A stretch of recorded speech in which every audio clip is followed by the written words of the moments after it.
We here at Skybound have been having an absolutely great time adapting all of the fantastic characters of Summoner's War into animation. We're doing some really great stuff that we can't wait to share with you. I'm particularly excited about you guys seeing what we're doing with character Banyan, who is my absolute favorite. It's going to be awesome.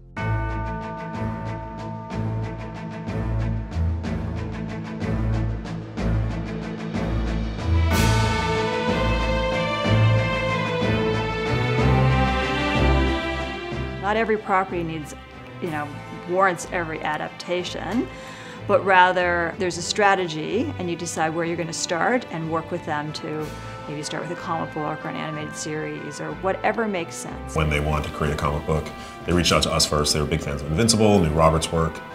So we met with them. The game was exciting, the type of world that we want to explore, so we started those conversations. Basically, Sean wanted to hand the baton to me to then develop the comic, put the creative team together and bring it to life.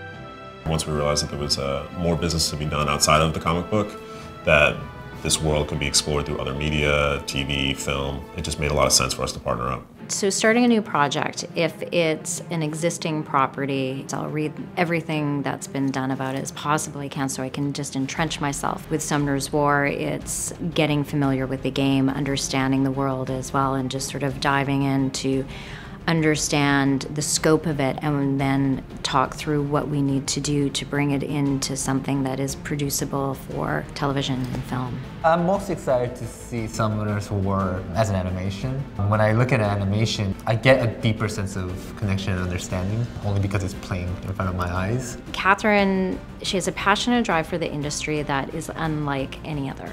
She lives and breathes animation. It is apparent in how she works. It's apparent in the projects that she produces. It's very contagious. Well, I do have, of course, a sweet spot for animation, having produced a lot over the course of my career. So I'm very excited to start to see the characters come to life in animation. I said to the Come To Us team, one of the first things we need to do is find a cohesive approach to the visuals and a look and style that is sophisticated and something that we can use as the baseline from which to then adapt an animated show, a book, a comic book, merchandise. We needed something that was all consistent. And so I reached out to my long-term collaborator, Wilson Tang, to do that. What I do is help craft the larger universe around Summoner's War. And that would include the animation, as well as any visual material that can be used for other products around this IP. We always tend to kind of focus on monsters that are a very key part of the game. For me, the most exciting part to come to life is when we start seeing the characters and how they evolve from their game characters to what we've brought them into for film and television.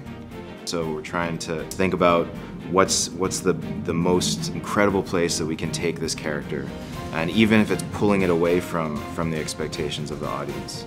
Because I think if we do a really good job and if we create an ensemble that together is irresistible for new fans and for existing fans. You want to communicate to an entirely new audience. If people know the property, that's great. We want to make sure we had characters that were good point of view characters, that had a good emotional arc.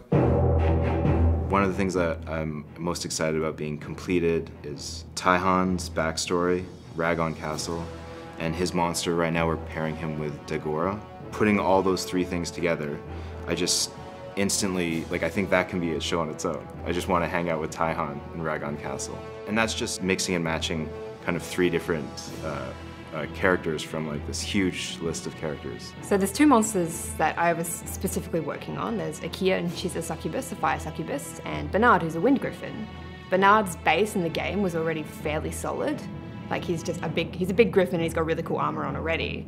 So it was quite easy to take that as a base and just sort of amp it up. And Akia, she was probably the one that changed the most. So she was wearing a little kind of leather number, very tiny little bikini, didn't cover up much. She was dangerous but kind of cute still. The direction we ended up going for her was more, she ended up in a really cool jumpsuit. So she's wearing this kind of a leather catsuit.